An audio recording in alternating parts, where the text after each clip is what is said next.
Sveiki!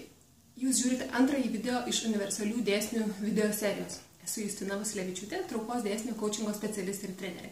Ir pirmasis video, kurį galite rasti tame pačiame puslapyje, kurį dabar žiūrite, buvo apie traukos dėsnį, kuriame trumpai pristačiau, kaip jis veikia.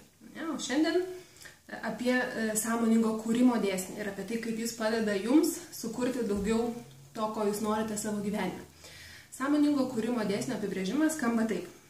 Tai, apie ką galvoju, aš pradedu traukti. Tai, apie ką galvoju su emocija, aš pritraukiu greičiau. Tai, apie ką galvoju, aš gaunu. Ne?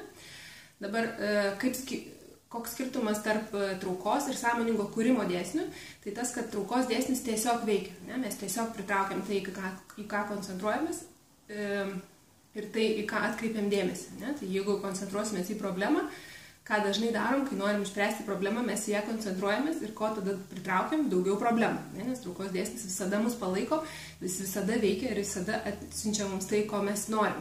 O ko mes norim, tai yra tai, kokią vibraciją išsiunčiam.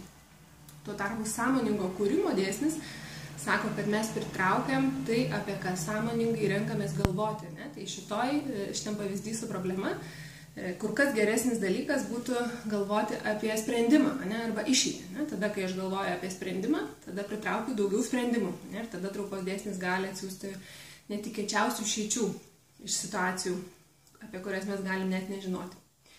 Ir šiandien noriu duoti jums paprastą pratimą, kuris padeda tapti labiau sąmoningų kūrėjų, nes mes nuolat kūriam savo realybę, tai klausimas ar sąmoningai ar ne. Tai suvokiam, kad galim sąmoningai kurti ir kūriam savo realybę. 3 klausimų pratimas, jis yra be galo paprastas, kas mane labai žavi, nes paprasti dalykai visada būna patys geriausiai, ne? Genialumas slypi paprastume.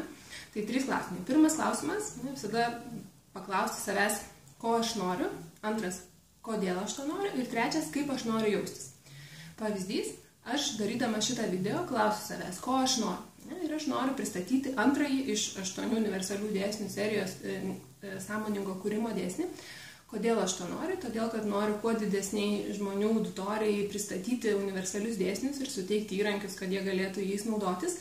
Ir tada, kai aš įrašau video, tada nebelieka apribojimo, kad aš galiu būti tik vienoje vietoje vienu metu. Ne? Kažkas gali žiūrėti video, aš galiu daryti kažką kitą.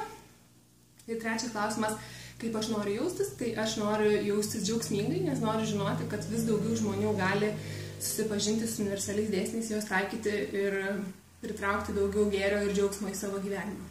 Ne, tai 3 paprasti klausimai, pamėginkit dabar užduoti klausimą, ko jūs dabar norit, kodėl jūs to norit ir kaip jūs to norit jaustis. Na, o aš to tarpu eisiu pažiūrėti, ką galiu padaryti su šitą cukinėje, kurią pritraukiau į savo gyvenimą ir kaip galiu, kokį sąmoningą patiekalą galiu su ją sukurti. Čia buvo Justina, nuostabios jums dienos ir sekite informaciją, greitai jūs pasieks 3 video apie leidimo nesipriešinimo dėsnį. Pažadu, bus labai gerai.